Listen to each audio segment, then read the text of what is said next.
So I'm joined by Steven over at Fanatic Perspective, a great YouTube channel. Talks a ton about Texas, and we both enjoy the Dallas Cowboys, which is to say that we both yell about how much the Dallas Cowboys suck. And I can't take it right now, man. Like, don't get me started with them. No, it's not just them, right? It's not just them. It's them plus Oklahoma at the same time. Like, I went into the gym on Sunday, and dude saw me, recognized me, say, "Yo, RJ, what's up with your Sooners?" Like, I don't need to. We ain't got to talk about, "Yo, RJ, isn't that your squad getting 49 dropped on their skull by Cleveland?" Wait, what? I'm telling you, I was not okay. And now we got OU Texas, for which, I think like you were expecting both these teams to be undefeated going into this, especially with all the moving and shaking in the schedules. And now Oklahoma 1-2, Texas 2-1. And I gotta tell you, man, I don't feel good about either one of these teams. Like, for real. I don't feel good about either one of these teams. So how are you feeling about this edition of OU Texas, where the Cotton Bowl is going to be a ghost town? Yeah, it's just a weird time, right? Because everyone has been saying, and I've seen a lot of this, social media and just around town myself, of the vibe for the game is weird. And Oklahoma's unranked for the first time I can remember, and I don't remember the last time you guys were unranked. Was it 2014? When was the last time you guys were unranked? 16. 16. Okay. Yeah, so it's been a minute. I thought it was 14-2. I thought it was 14-2. Okay. Yeah. Yeah, the 8-5 year. So. Yep. Yeah. I mean, but it's true, right? Like, like you go from, all the expectations. We're both top 10 teams, and we're ranked 9th last week. We get upset by TCU after we have a miracle against Texas Tech, and we're like, okay, we about to get back right. We're gonna be fine. And it's the same sweated out, some of the text messages we had back and forth, right? Like the Texas Tech day, I'm waiting to see my squad play. I'm watching OU Kansas State, and I'm like, what the heck is going on? And then the following week, we go down. And we'll get to the comments you made after we went down. And that night, Iowa State happens. So here we are, number 22, Texas versus unranked Oklahoma. So, bro, I'm on national sports talk radio in the middle of this damn OU meltdown in Ames, and my co-host is like, "Yo, RJ, you seen the score? Yes, I have seen the score. Didn't you tell me that Oklahoma ain't lost in Ames in like 60 years? Isn't that like several lifetimes or something?" Yes.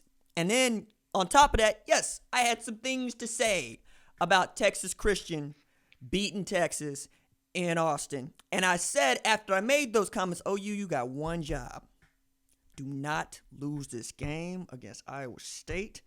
It's not fun over here right now, man. And I got to No. Like, you took your wife to the game, right? I did. Oh, man. I did. I haven't taken her to a game in years. And that's what they pulled, man. In years. You embarrassed me in front of my people. Oh, my gosh, man. I don't know if it's because Tran wasn't there. Tran normally gets heat whenever he does. If he cuts his hair, we lose. If he doesn't come to the game, we lose. So wife comes. We just want to have a nice, we got 11 a.m. kickoff. I'm like, hey, instead of brunch, babe, we're going to hit the game up this week. We're going to go down to Campbell's William Field. And that's what they pull on us. So here we are. We are. All right. So let's get to it. Now that we're here, who do you think is the most important player on both sides of the ball? We'll get to offense and defense, but on both sides of the ball for Texas. So from a Texas perspective, I would actually say, and this is going to sound, I would say Joseph Osai on defense, because I do think he's going to have an opportunity, whether it's your freshman Antoine Harrison, or if y'all go back to Eric Swinson. I don't know what y'all are going to do at tackle or what y'all been doing, but man, neither does Bill. Neither does Bill. I'm very upset We'll get to that, but I am very upset because you pinpoint the dude I pinpoint. You know, Joseph is going to eat. Good Lord. On the left side, damn it. Yeah. It's like, yeah.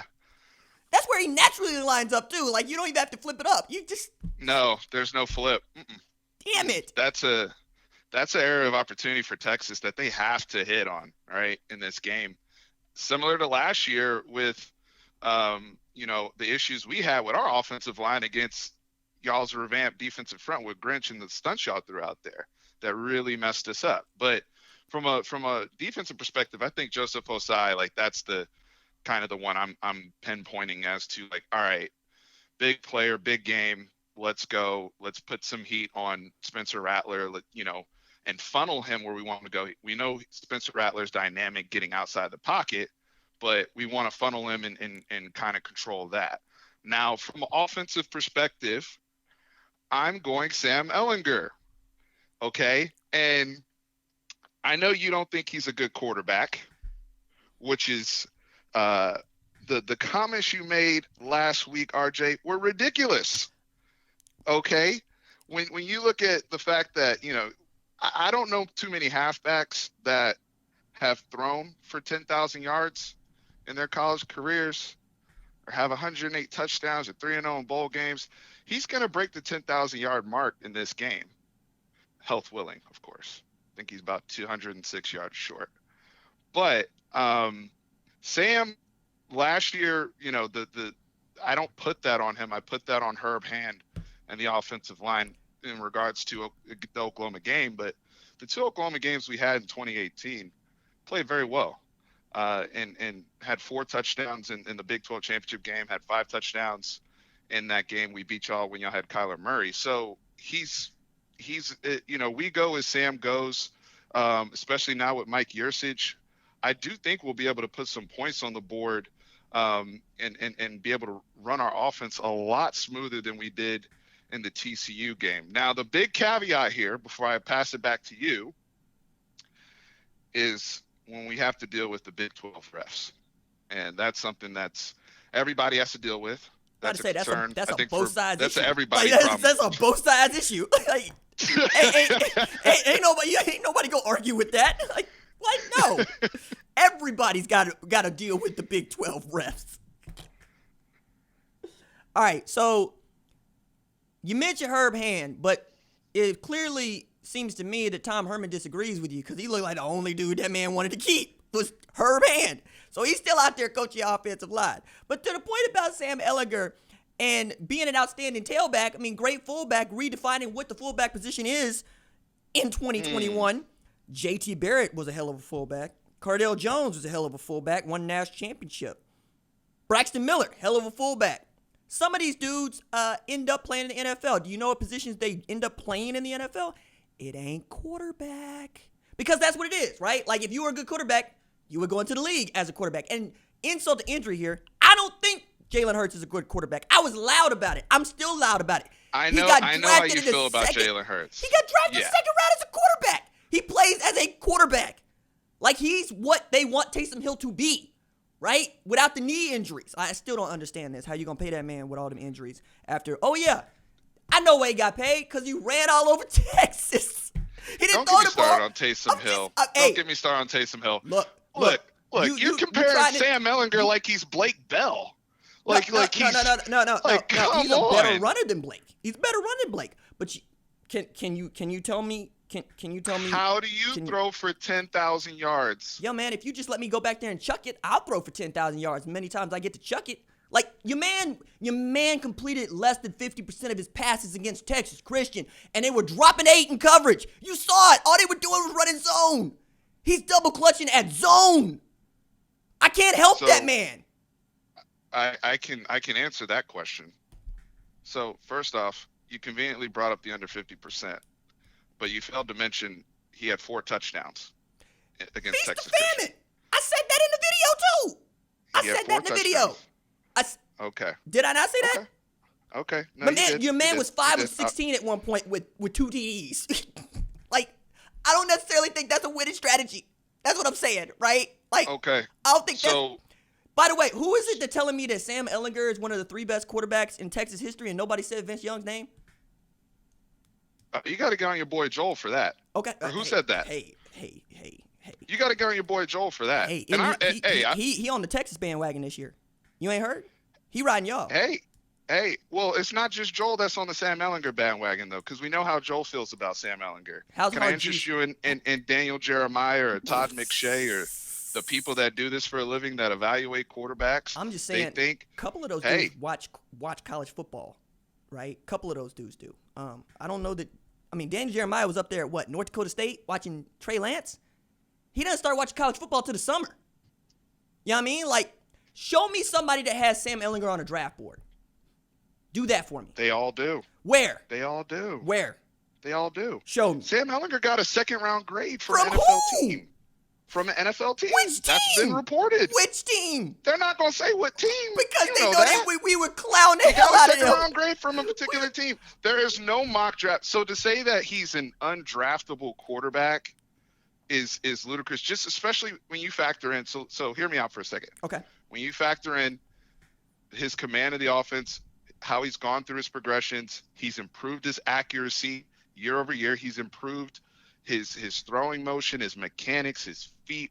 All of that have ramped significantly in his time, whether it was working with Tim Beck, whether it's working with Tom Herman, now with Mike Yurcich. Okay. The dude he got I don't know how fired? many quarterbacks put up 15 touchdowns in their first 3 games, averaging 5 touchdowns a game. He lost to Maryland. He lost to Maryland. Okay, I mean, he also beat Georgia. He also went throw for He throw against beat Joe Georgia Burrow without the against Paycom Jim Thorpe Award winner at corner. And all those brothers that were on the field are now getting drafted. Are going to get drafted. Tyson Campbell wasn't on the field. Let me go about this a different way. Is Texas a better football team with Brock Purdy at quarterback? No. Oh, man. God, I No. want it. Okay. Because I believe that Brock Purdy is the most NFL draft-ready quarterback in this league. Did you see the turnover that Brock Purdy committed against TCU? Yeah. What? You talking about in the game that they the lost? The one where he threw the ball literally backwards 20 yards. I've never seen Sam Ehlinger commit a turnover and be as reckless with the football as Brock Purdy was in that regard. Wait, so your Look, argument is that he's not as bad as making these gaffes as Brock Purdy? Is that's your argument? No, that's just one point I made, RJ. That's one point I made. The other thing you got to factor in too is look at the people that Sam has worked with in terms of what's around him, right? So his first true year as a starter outright, because Shane Buechele went on to become the backup and then ultimately went to great SMU. at SMU, to be great. Hey, I'm proud of Boo. He's the only person in college football, by the way, that has more passing yards than Sam Ehlinger. But apparently leaving Texas was the best thing that ever happened to him. I'm trying to connect some dots here. That's all I'm doing. Trying to connect some dots. Okay, so when Sam had to work with at the time, an unproven Lil Jordan Humphrey, they made money together. He made money with Colin Johnson. When they put Devin Duvernay in that situation, he made money with him. What's LJ Humphrey doing now? He's working with Joshua Moore and all these guys. What's LJ Humphrey doing? LJ Humphrey's on the practice squad of the New Orleans Saints. Practice squad? You go to Texas to be on the practice squad? So OU doesn't have players on practice squads. Not that we're sunning people in OU Texas, they don't. No, like I'm with you. I'm saying it's a development issue as much as anything else because I expected Sam Ehlinger to be much further along, right? I had really high expectations for him last year. Higher expectations than 15 touchdowns in his first 3 games? Yes. I expected him to be what everybody said he was going to be, which was a Heisman finalist. He hadn't done that. He hasn't won a Big 12 championship. He's talking about a Sugar Bowl going 10-4. Have you looked at the win percentage of that? You win 10 of 14? That's not great, man. So you're a big Blinken Riley guy, right? From time to time. Why? What's wrong with Steven? From time to time. So it was Blinken Riley, who I believe is an OU aficionado as well, that said win-loss record is a dumb way to evaluate individual performance. I mean, it sounds like you're a QB wins guy, but Sam Ehlinger took over a program that was down. right? Like I can't compare him I'm to sorry. Is this Jalen baseball? Hurts or Kyler Murray Is this coming into a OU Why program not? that It's was moving. Texas. Steven, it's Texas. Y'all out-recruit Oklahoma every damn year. Every damn year. You get to pick and choose and who we you have want. known struggles with player development. And that's my point about Sam Ehlinger. He has developed into what? What is he? He's developed into a very, very good college quarterback that has had excellent moments, and that will be an NFL quarterback. I'm not saying he's going to be an NFL starter. I'm not going to say he's going to get drafted next year and be starting for the Chicago Bears or the Indianapolis Colts. That's not what I'm saying. But to just dismiss him and say that he's a halfback when we've watched him develop as a passer is absurd. Cardale Jones at Ohio State. He won a Cardale national Jones championship. played for 10 minutes I at Ohio dismissed State. J.T. Barrett at Ohio State, and he beat Oklahoma like they stole something at home. Okay? I dismissed Braxton Miller, who can't even make it as a wide receiver. I mean, I can go on. It's about the system that he was running in. And in this one with Mike Yurcich, all I've seen is double clutching and not understanding what he sees. As a quarterback, yes, you need the physical tools to do the job, right? I also think that you need to be able to do science on the football field because on third and short, y'all still run a QB power to the right. How is that doing your man a service, especially when y'all got dudes in the backfield averaging better than 5 yards per carry? I'm saying to you, is Casey Thompson actually going to show this man up next year? Oh, yeah, that's right. Sam Ehlinger can come back for a 6th year because we froze eligibility. He's getting all the time in the world to develop. All the time in the world. I wish Tyrone Swoops would have got this much time to develop. I sincerely do. Right? What's your man that went like undefeated at Denton Geyer? What's his name? Gerard Hurd. Thank you. Gerard Hurd. Thank you. They moved him to wide receiver with the quickness. So it sounds like you're upset with Roshan Johnson's still back there. Before that, but those that predates Tom Herman though. Roshan Johnson. I understand what you're saying. Roshan Johnson. I'm not saying Roshan Johnson is made cold. a move. He was a true freshman. He's cold. He's not going to replace somebody that was coming off of a Sugar Bowl. You know that. Why? Trevor Lawrence replaced friggin' Kelly Bryant, and he was coming off playing in the playoff. Why? Like, I don't understand why so many Texas fans are married to Sam Ehlinger. Because the gap as a passer, because you're talking about NFL traits too, right? So the gap as a passer between Kelly Bryant and Trevor Lawrence was night and day. And you're trying to tell me that the gap between Casey Thompson and Sam Ehlinger ain't night and day? I've seen Casey Thompson in the game. I think Casey Thompson can be a very good quarterback, but he does not have the same feet in the pocket and poise I saw Casey that Thompson Sam does right now. Newcastle. Casey Thompson would have kept Jalen Hurts on the bench. Period. I think the man needs to get some run. Right. So isn't that an OU problem? About keeping dudes on the bench? Because you're so upset about Jalen Hurts. Yeah. Why isn't that an OU problem? What, that he was still on the field? That he was still on the field. You didn't get Casey Thompson. Sounds like you love Casey Thompson. You want him to be your quarterback. Okay, let me tell you the story. Like, in all seriousness. So, Casey was all set to go to Oklahoma, right? And then your man Cam Rising decided to commit, okay? Then your man Cam Rising ended up flipping to you, right, to Texas, to which Tanner Mordecai says, I want to come. Can I come? And they said, hey, Casey, we got a dude lined up that wants to be here. Do you want to be here? Because we would rather have you here than him here. And your man Casey was not ready to make a decision, and I get that. I totally get that. Right. But he was wanted. He was wanted. And then Tom Herman did what anybody else would have done, which is please bring your behind here because you can flat out spin it. You don't think Charles Thompson's kid wanted to go to Oklahoma?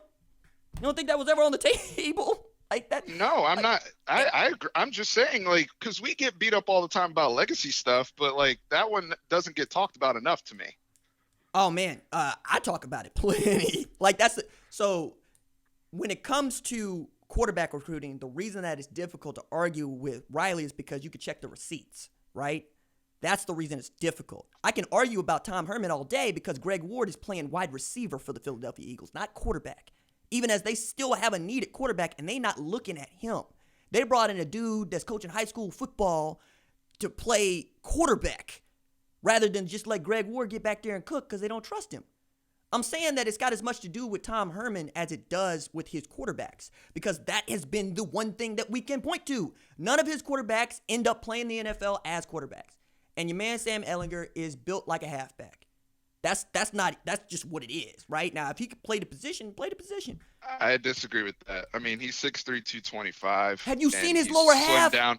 Yeah, he's got a big lower half. That boy got nothing wrong with that boy's got Earl Campbell booty. You acting like he's he got Earl Campbell defensive booty end with a junk butt, but man. Like, come on. Look, you sit a Coke bottle on it.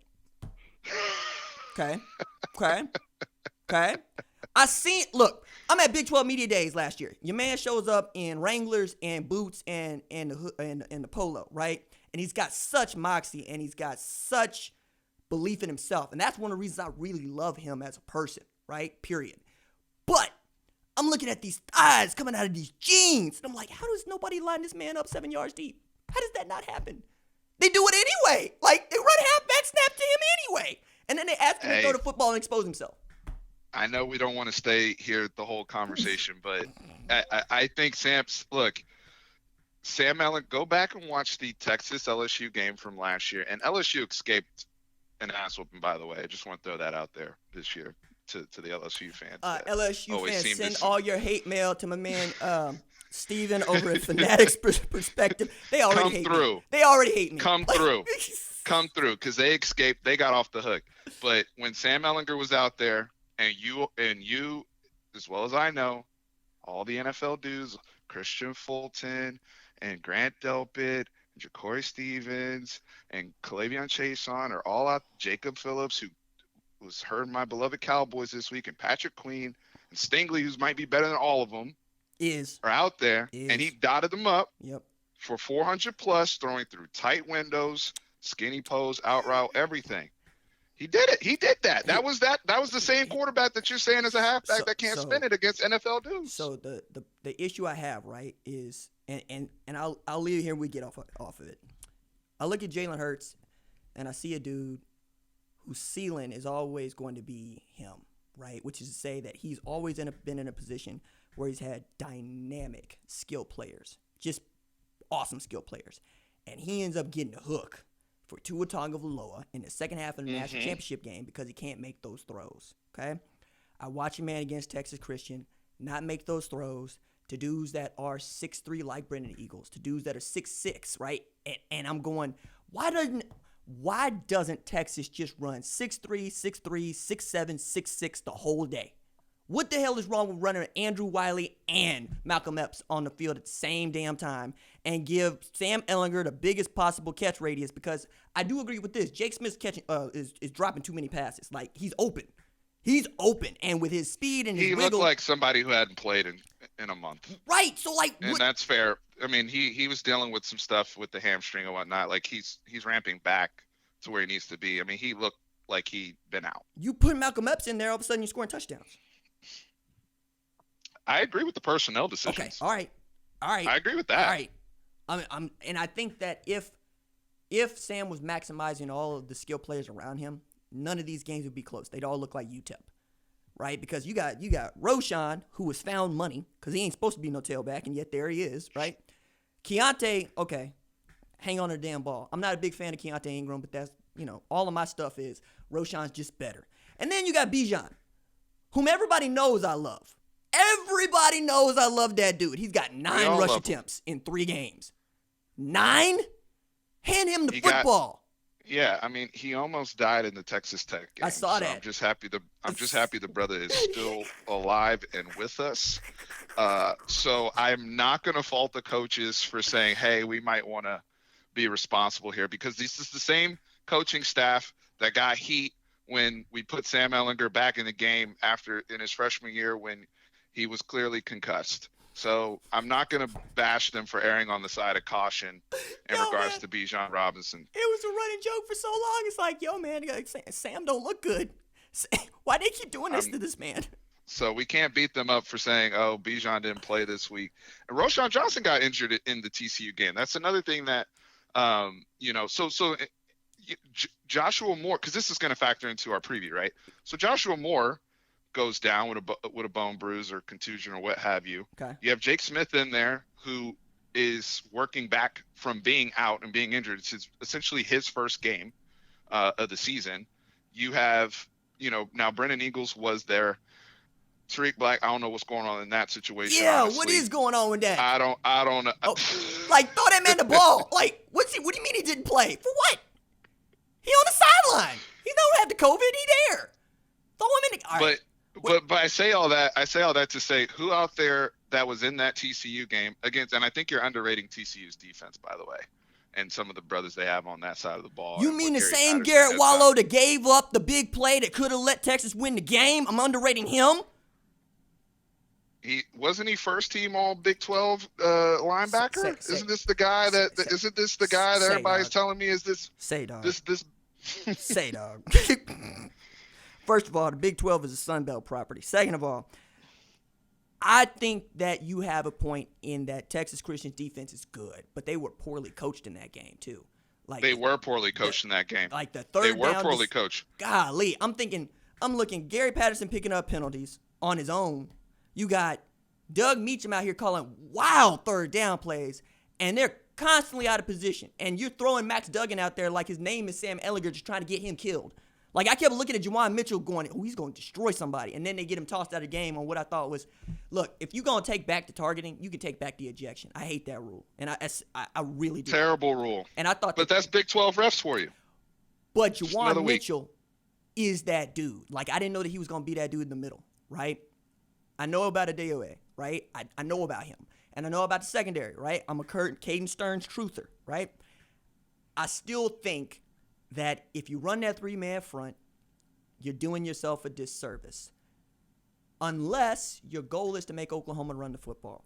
Because if your goal is to make Oklahoma run the football, you might be able to win the game. Because I can't tell you how unsettling it is to see an OU football team that can't run it.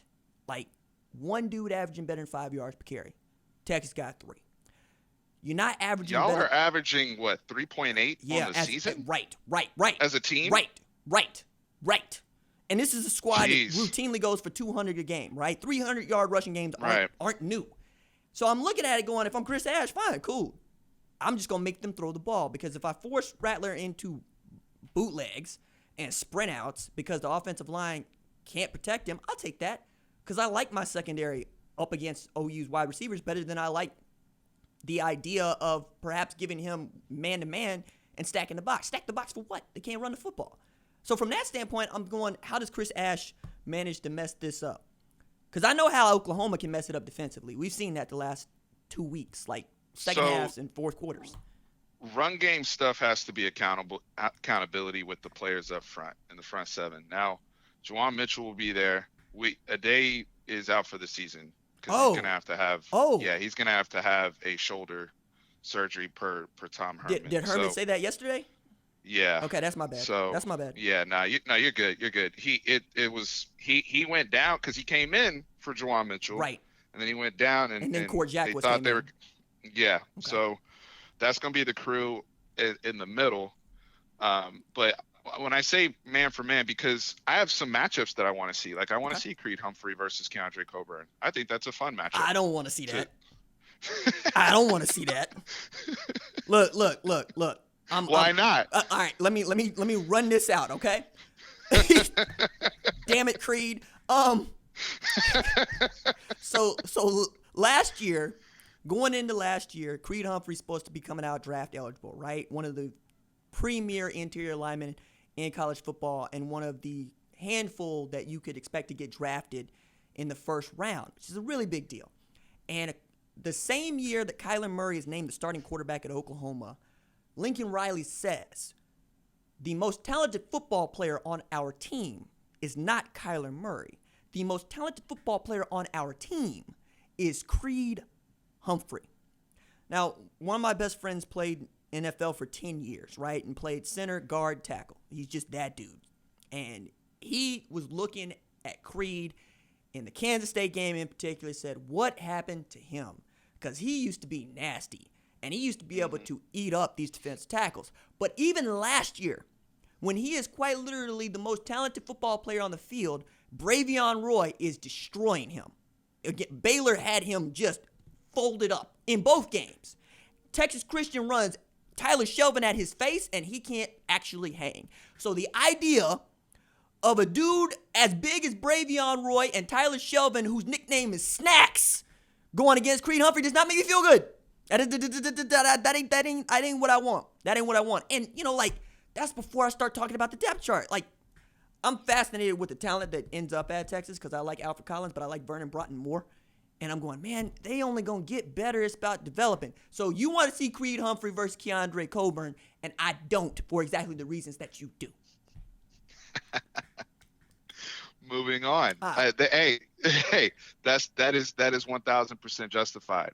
The thing though is we have to be able to stop the run, interior without having to add additional resources. There's going to be some things schematically that Chris Ash is going to have to mix up because I think one of the big misconceptions with Spencer Rattler, and you've actually been good at pointing this out. I'll give you credit for this. Is like, hey, as athletic as he is, he's not a runner per se, right? But people keep getting this thing mixed up, right? And so one of the things that's really hurt Texas last week was Max Duggan just being used in quarterback run game straight up. Mm-hmm. I don't know if OU is going to go to that well because the same way that they did with like a Jalen Hurts or even a Kyler Murray. I don't see that being the case. I think it's going to be more off of a scramble or if he's rolling out and sees a little bit of a gap. But is he going to be running quarterback draw after you guys spread everything out? Probably not. You always have to be on guard for anything. But one of my concerns that I saw last week with our defense was the outside zone stuff and a lot of the stretch stuff and the jet sweeps that TCU just destroyed us with. Because you look at TCU in the Iowa State game, they didn't even break 100 yards rushing, but against us, they ran for over 200 when we thought we have a very good run defense. But so much of that yardage came on the perimeter. So one of the things I would be trying to take advantage of if I was Lincoln Riley is the perimeter of our defense because we haven't been very sound with outside containment. Well, and you're not built to be, right? Like the scheme that Chris Ash deploys is one that is to threaten vertically, not horizontally, right? You're not really going to be that big on edge guys that set the edge. You're going to be big on edge guys that can get home because it's the Big 12. Everybody's trying to throw the ball around. The offense is going to revert back to what it was with Baker Mayfield in 2015. Problem is Spencer Rattler doesn't even have the wiggle that Baker Mayfield did, right? And that's even Baker could go get you 7 if it was there to go get. I don't think Rattler can do that. And when he does it, I'm always scared because the man got less wiggle than Alex Ross. And for Texas fans that don't get that joke, Alex Ross ran a 10-second 100-meter dash, like 10-2, coming out of high school in Jinx. Return kicks for Oklahoma, plays him running back. But unless that man had a hole that he could just run through, he cannot stop and start, and he cannot go side to side. So every time he would try to go side to side, he'd get a hitch in his giddy up, and somebody would smash him. And I'm going, yo, man, how you grow up playing backyard football and you can't shake nobody playing running back? Anyway, that's who Rattler is, right? The thing that you're speaking on, giving Charleston Rambo opportunities to do what Tay Barber was doing, right? Giving Seth McGowan opportunities to do what Barlow was doing. Those things are going to be there, but again, not if you can't run the damn football. Now, maybe you got a point in saying, Texas Christian couldn't run it on Iowa State, but they could run it on us. I hope that's the case because I'm going to tell you this, man. If Rattler got to throw the ball 40 times again, that ain't no win for Oklahoma, right? That's another, 42-39? I mean, the scoring in this game I think is going to be big, but it's going to be because either Texas can't stop the run or Oklahoma can't stop the pass. I agree. Can I tell you a couple things I've made my peace on that I know are going to happen in this game? Please. I have made my peace that at some point Marvin Mims is going to do something, downfield that. He's so cold. Yeah, he's so cold. I love that kid. Yeah, and so it's cold. Just like I've made my peace with that. So that's number one. Number two is you guys always have the chubby H-back that just randomly scores touchdowns. Jeremiah Hall, stand up. Like Jeremiah Hall, I've made my peace that he's going to have a backdoor touchdown. He said sneak out the back door. They always have the chubby H-back. Dimitri Flowers and Trey Millar. You guys always have these random chubby H-backs that just do stuff. They run up the seam out of nowhere. Nobody's checking them because it's like the chubby dude running upfield, and then all of a sudden they get by people. So I've noticed that brother already has 3 touchdowns. So He's been catching other people too. So I've made my peace. Those two things alone. But I do think there's going to be opportunities for us. So I'm looking at Chris Adamore, Caden Stearns, some of my veterans back there to take advantage of Spencer Rattler's inexperience in certain situations, the way Kansas State and Iowa State did before. I understand he is going to be a dynamic talent, right? And the arm, people talk about arm talent. The ball flies off his hand. We all see that. If you understand evaluating quarterbacks and whatnot, you can see it. But he's also ended the last 2 weeks with a pick in certain situations. So those things, with us having a veteran secondary, we have to win there if you're Texas. I would not disagree. I would say that a lot of what you're expecting to be able to take advantage of with Rattler is going to have to come with the natural changing and disguising of your coverage, right? And one of the things that I do think is invaluable about the way Chris Ash has deployed the scheme is they basically come out with the same shell, right? And then snap moves, everything else moves. So identifying what you see pre-snap is going to be difficult and probably going to see more men in motion. To your point about the chubby H-back, right, the fullback. Nah, man, no disrespect to those brothers. Hey, look, that's what you got to do to play the position. Like, that's what it is. It's a chubby dude. I was talking to the same NFL offensive lineman about this, and he says, that H-back just screws everybody up. And I said, what do you mean? He says, you're built to understand the 5 pass catchers that are on the field, right? Usually it goes to 4.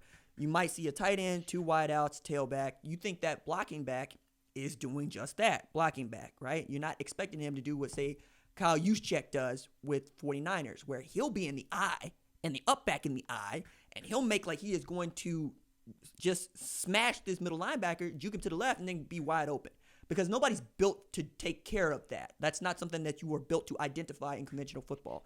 And Riley's always been really good about taking advantage of that player, whether it be Trey Millard or Dimitri Flowers or Jeremiah Hall.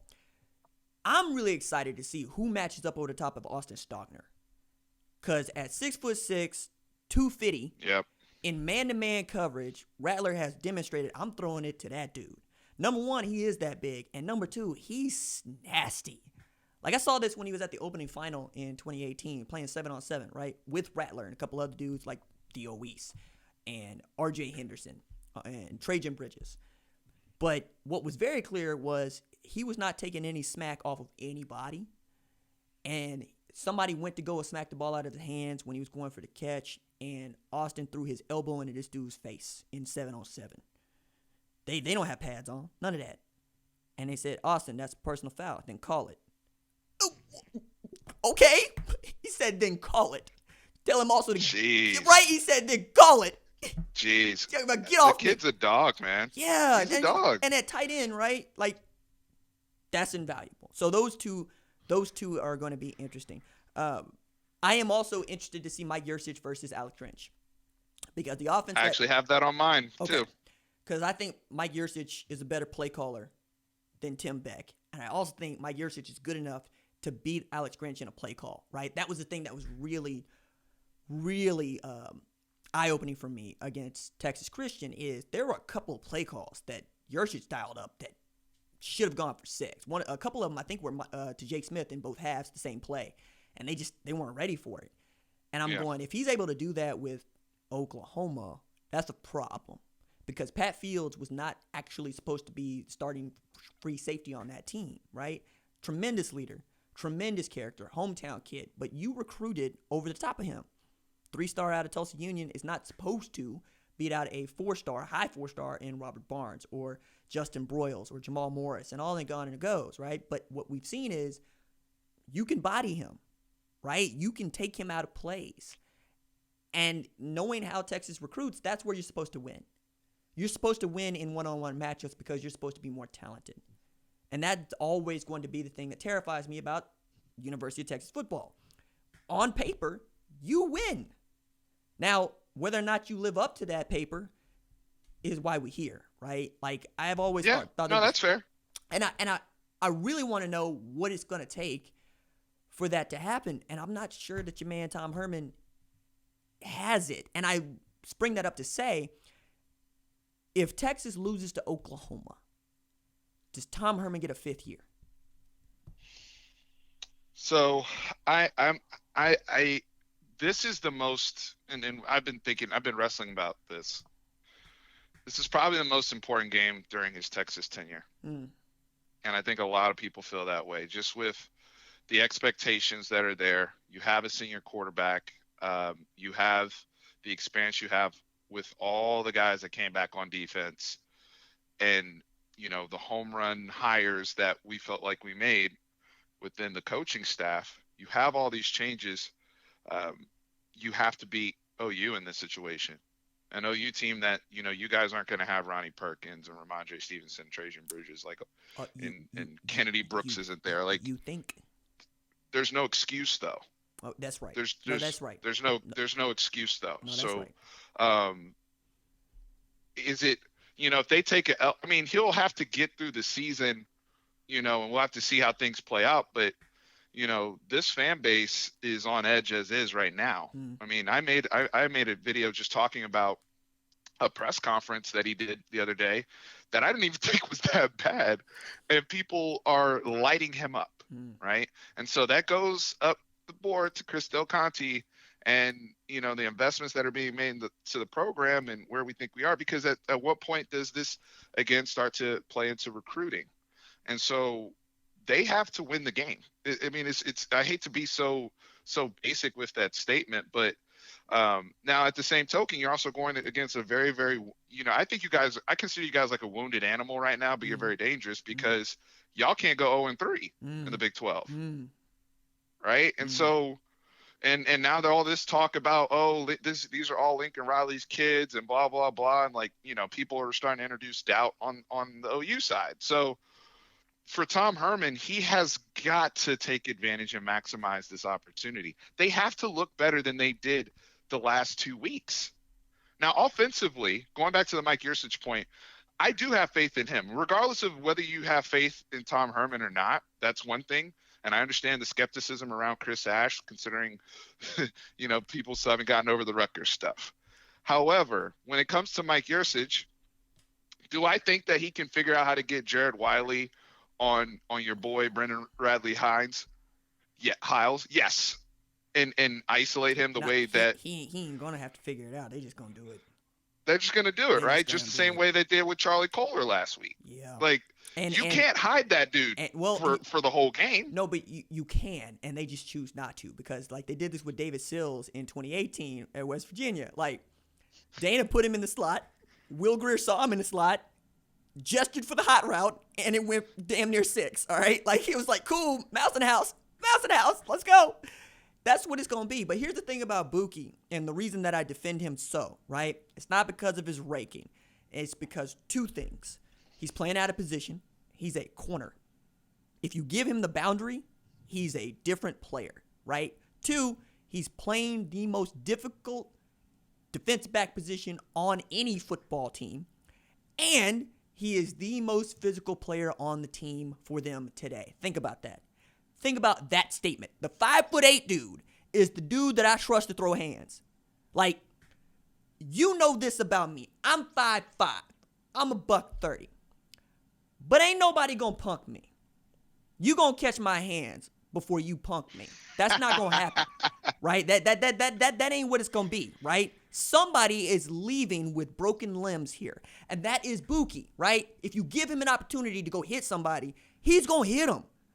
He did it against, I believe it's Dalton Keene, Kansas State, a couple years ago as a true freshman. Took himself out in the process. Took Pro Wells out last year, Texas Christian tight end, right, in a game-winning play. And this year, he's also picked up personal foul after personal foul because he's going to get there, and you're going to feel hit up over the top of Buki. I'm going to take what I can get, man. If that's how Texas can beat Oklahoma, by all means. And then you're going to have to see some moving and shaking, because there's another dude that just hasn't had opportunity to play because he's been hurt, in Justin Harrington. He's 6'3", 215, right? That's what you would think of as a natural nickel and strong safety JUCO transfer. But, yeah, I'm with you. And if you can line Malcolm Epps over the top of him, do that. Matter of fact, as I was saying, forget about Jordan Whittington getting healthy. Forget about Jake Smith. Yeah, he's practiced. Jordan Whittington, I believe, is practicing today. That's good signs. Forget about your 2 fast, shifty slot dudes and replace them with the big, overgrown tight ends. Because that's what Iowa State did. They ran 3 dudes that ran 6'4" to 6'6" and called them tight ends. And Oklahoma could do nothing. Meanwhile, we got Grinch talking about, I want longer, rangier defensive backs, and he ain't playing them. Like Bryson Washington, true freshman, he ain't playing. Kendall Dennis, true freshman, he ain't playing. Josh Eaton, true freshman, he ain't playing. Both of those dudes were really big gets for Oklahoma. Also, both from the state of Texas. Josh Eaton was committed to us at one point. Right. And I have been quiet about that fact precisely because he hasn't played, right? And what does it do? Does it do me any good to crow about Oklahoma being able to flip a Texas commit if that dude ain't going to play? You know, do I want that dude to end up at Texas? I don't think he's that bad. But, like, the question was posed to Grinch earlier today, do you think that the defense is getting tired? And then you go and look and you see that Oklahoma's defense has faced the least number of plays of any defense in the country. They're as fresh as anybody else, and yet still getting 37 dropped on them, 38 dropped on them, 63 dropped on them. You giving up 40 a game to FBS teams and to a Texas team that's averaging 51 a game, right? Like I talk my noise because that's what I do, right? But I'm also very clear. When Sam Ehlinger hits, he hits for touchdowns. When they hit for touchdowns. So let's do the prediction thing right quick. Okay? Who's the leading passer in this game? I think Spencer Rattler will throw for more yards. Okay. Who's the leading rusher in this game? I'm going to go Keontae Ingram. Ooh. I was going to go with Roshan, but that depends on whether or not Roshan's healthy. Man, that dude runs hard. Yeah, he'll play. Look, they have different running styles. So I think in this particular matchup, especially pass pro and because Roshan's also on all of our special teams units too. That's right. So they got to balance it. Don't be surprised if you see Bijan make a play though. Man, like I want to see him make a play against somebody else. Damn it! Like it's like damn, man. Like yeah, I want to see Bijan run, but I also know man averaged 17.7 yards per carry last year. I ain't trying to see that against Oklahoma. Put that dude on the shelf somewhere. Just all thick and swole and everything coming in. Hey man, this is when we roll the Ferrari out the garage. This weekend. Damn well better. All right, so what's the score? I got 48-41 Texas. 48-41 Texas. 48-41 Texas. I agree with you that it's going to be a high-scoring game. I just look at it from a standpoint of man for man. I do think Texas is not only the more available team, but when you look at offensively what we've been able to do, we do lead the nation in scoring as of right now at 51 points per game.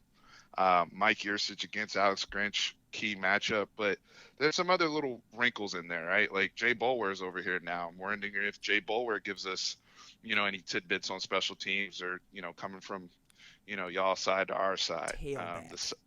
Tailback.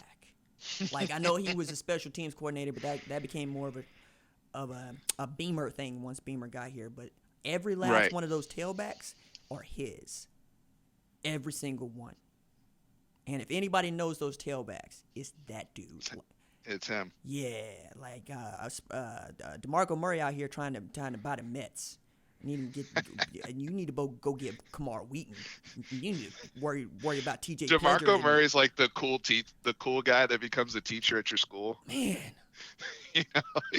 everyone wants to be in his class. Yo, man, you don't even know what he teaches. Yeah, OU running back coach is a tenured position. This man just gonna walk in. So you were an outstanding student. I don't care.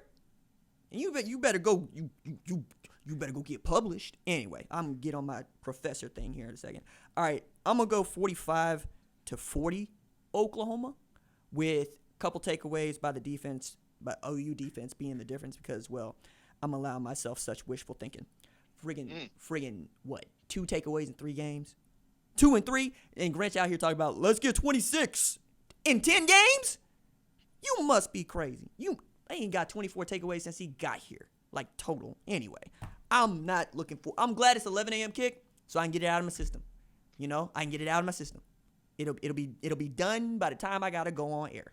Oh man, I hope you don't have to make another. Well, actually, I hope you do. Let me rephrase. I hope you have to make another Woosah video. Man, I had my co-host on ESPN Radio talk about. So RJ, when we get off of this, you gonna make a video?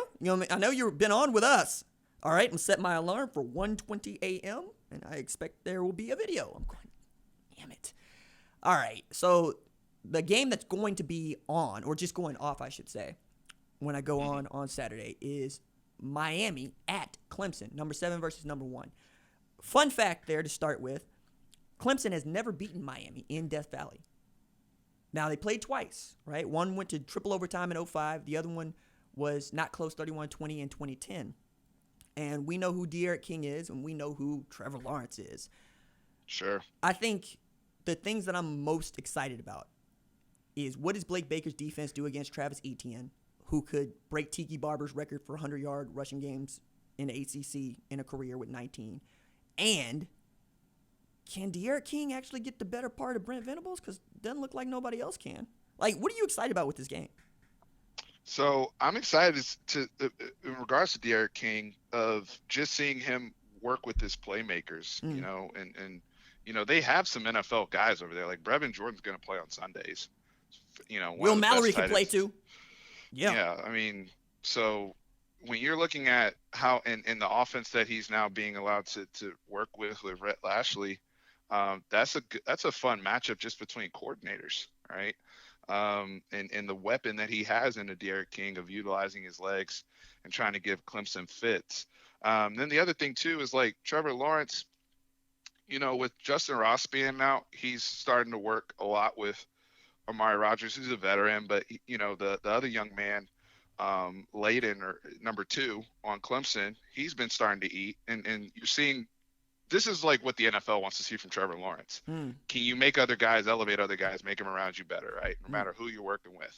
And when you're standing next to Travis Etienne in the backfield, it makes your job a lot easier, right? So I think that's a fun matchup. I do think Clemson, though, just too many horses on the defensive side of the ball to keep Miami at bay from what I see. So Miami also got a defensive line with edge dudes, end dudes that I absolutely love. One, Jalen Phillips, former number 1 player in the country, right? Transfer from I'm glad he's back playing football, by the way. I am too. I want him to come to He Oklahoma. had retired for a little bit. Yeah, and thinking about that, he basically getting a second opinion. Kind of what Grant Calcaterra is looking to do, because he had retired from football and he's looking to play next year. We'll see where he ends up. And then, of course, Quincy Roach. Like, that dude had 15 sacks in the American. And I keep my eye on the American because, I'm a University of Tulsa alumnus.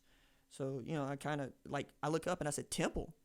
Temple got a dude? He said, not for long. I'm grad transferring over there to Miami. I can't, man, if they'd have had Greg Rousseau, this would have been so much more fun. Oh, yeah. Yeah, because you can run all 3 of them dudes. Let's go. Those stunts would have been crazy. And man. I would like nothing more than the dude that was going to leave for the job at Temple, who reneged on his job at Temple to come back to Miami to go and beat up on sainted Dabo Swinney. Dude getting on my nerves. Clemson fans getting on my nerves. Don't nobody like Clemson fans. But then again, don't nobody like Miami fans.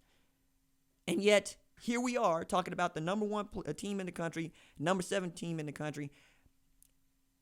I'm wondering if Miami actually gets to answer the question that I'm gonna put to you. Is Texas back? So Miami is not back. Nobody's back until they prove it, RJ. What's it gonna take to prove it, though? What's it gonna take? Now, if they beat Clemson, that is a huge step in the right direction, right? Like North Carolina almost beat Clemson last year. Like there's games where you can be winnable and try to to dethrone somebody per se in the ACC. It's just Miami, where Miami was. Come on now, in the 90s and in the early 2000s. I mean, and the guys they were churning out to the NFL, and they still have NFL guys. It's just they have to get to the point too where we see them. It's no different than Texas, where they get to the conference championship and they win it. that's the same standard that we have here at Texas that they have at Miami. Last time Miami went on the road to play a number 1 team and beat them is November 16th, 1991. Last time that they got a win over a number 1 team, also October 7th, 2000 against the same team, Florida State. And now we face a Clemson team that is looking to improve to, and I wrote this down, make sure I get it right, 21-3 against top 25 teams since 2015. And 7-2 in top 10 matchups since the 2016 season. Like, Clemson eats these games up. Mm-hmm. But I would say this. De'Aaron King, Rhett Lashley, averaged 500 yards a game. 499, right? And in ACC, that's the number 1 offense in the country. Or in the ACC. In ACC. So we got Jalen Knighton back there. We got Cameron Harris back there. Jalen Knighton, who was once committed to Oklahoma and got pushed out the boat for, I think it's Marcus Major. He got pushed out the boat in 2020. Oh, snap. That's right, because Jace McClellan was in the boat. Seth McGowan got into the boat, and then Jace McClellan ended up flipping his commitment to Alabama. Yep. Anyway, I got to watch that dude play football.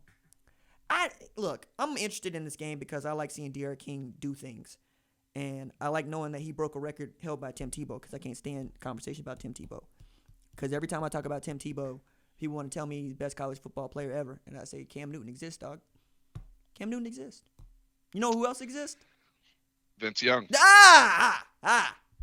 Like, I don't know too many quarterbacks that are just able to make it happen like that. Joe Burrow is up there, but you also look at what Joe Burrow was actually able to use. You know, like, and nobody talks about Andre Ware. Like, when I feel like you talk about Joe Burrow, you need to talk about Andre Ware, but Andre Ware's games weren't on television. Won 1989 Heisman without a game on television.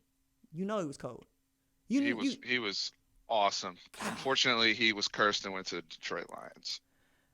Yeah, Calvin Johnson, Barry Sanders. Yeah, man. Maybe Sam Ehlinger could turn around the New York Jets. Maybe that's his destiny. You know, the shots that continue to go on with Sam Ehlinger, I want to see if this is your energy next week. Hey, man. You know, because Baker's at I know he's going to be sharp on Saturday. Baker's at the Cleveland Browns. Yeah, Baker got to be the bus driver this week as, you know, they ran the ball down our throats. So, man, I tip my hat to 165 yards passing. Dak throws 502. Like, what? What are we doing? I know. Like, Jarvis. All right, so my best friend, tell you this story, I'll let you go. My best friend and I were talking about Jarvis Landry and that wide receiver throwback, right? And he loaded the hell up on that football. Like, I was like, cool, I throw a football farther than Jarvis Landry. Because dude had to load up. And then his tweet the next day, he's like, I threw one pass. Felt like I threw 9 innings. Yeah, he's like, I threw 9 innings. Right. Felt like I threw 9. That ball almost hit the ground. That's how far he cocked his arm back. Yeah, and I was dying. I'm on the floor. It's like, hey, man, you actually did more work than Baker had to do. Like, they're running end rounds to OBJ, and he's out there just styling on the defense. Dude, you can't even do that in Madden, man. Like, I mean, it's an embarrassment. You know, one of who the hell is other Dearness Johnson? Who is that dude? Dearness Johnson. I think he played for Charlie Strong. He played for Charles Strong, actually. Golly.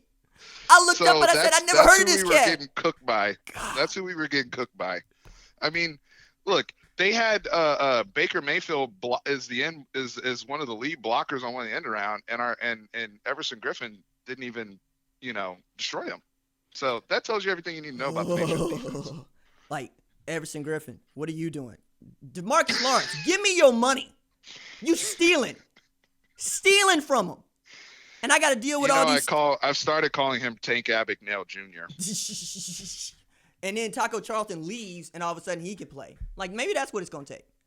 And I keep saying bring Earl Campbell into the Dallas Cowboys, not because I think that Earl Campbell's going to be that much better than what we got, though Earl Campbell is a great safety. It's because I want the Earl Campbell. You mean Earl Thomas? I would love to get Earl Campbell resurrected. Oh, Earl Thomas. I keep doing this. So I did this yesterday with LJ Humphrey. No, thank you. No, seriously. I said LJ Duvernay, and I got roasted. I said, y'all know who I meant Why y'all doing this? We talk for a living, man. It happens. I said Dabo Fisher yesterday. All right, so like this is actually It something happens to the best of us. I've been interested to talk with because the sports media stuff. I'm just a nerd about, and I'm thinking about how many names we are expected to know, how many stats we are expected to know, how much stuff we are just supposed to be able to spit off the dome while these breaking news events happen. And that the game is the game, right? And you got to get people's names right, but not just getting people's names right, but like pronunciation of their names right. And I've always envied broadcasters who get to sit down with coaches, with SIDs and players and say, yo, man, how do I say your name? Okay, how do I say your mother's name? Like that whole Josh Moore deal, like where his mama got on Twitter and was like, look here, it's the book of Joshua. It is not the book of Josh. My son's name is Joshua. I love that. Me too. I love that. Me too. But like I'm also like I'm that dude going, ma'am, I didn't mean. You know what? Right. Don't matter what I meant. You right. But to your point though, that's where the SID and the producers and all the other folks where they have, I mean, even at the high school level, right, when they have the name and then they have the pronunciation or preferred what the person wants to be called. You saw this with Patrick Mahomes as well, right? Where they kept calling him Pat, and then his mom goes off on Twitter. It's like, who's Pat? Pat's not my kid. Wow, my kid is Patrick Mahomes. Right. And like that's it's the worst feeling because with one exception, like just to troll Alabama fans, because I did this with Quinnen Williams, right? I called him Quinnen Miller. Because, there's another outside linebacker who's really good. His name is Christian Miller, right? And I would get the two confused because they're both just eating people alive. And then I just decided to roll with it. And not enough people picked up the joke, so I had to stop the joke because it's not a joke if nobody finds it funny, right? Yeah. But on that front, I'm listening to Gus Johnson. I'd be like, yo, he ain't trying to do that on purpose, man. Like, he called Grant Calcaterra Grant Calcutta, and nobody let him forget it. I'm serious. Like, I'm watching Miami and LA last night. I know where you're going. And I can hear Kendrick Perkins going, Adebayo. And I'm going, yo, man, Adebayo. The hell with that. Bam. I'm going to call, like, I had a producer on my radio show, right, who could not say Giannis Antetokounmpo, right? And he would just call him Greek Freak. Because he didn't want to screw it up. And this is Tulsa. This is Tulsa, Oklahoma. Don't nobody in Tulsa, Oklahoma care that you mispronounced Giannis's name. But he cared because he got called on it one time. Dude called in a radio station to bless him out. How come you don't know this man's Greek name? I'm sorry. I try. I really do. So I think about that stuff all the time. That's why I'm sometimes very excited when somebody has an Anglo-Saxon name. Other days I'm going, ooh, how am I going to mess this up? Is there a pronunciation on the website? Oye. Cool. Got that. Osai. Cool. Like I'm writing it out phonetically, making sure I don't mess this up. Keandre. And then don't mess up and put the wrong emphasis on the wrong syllable.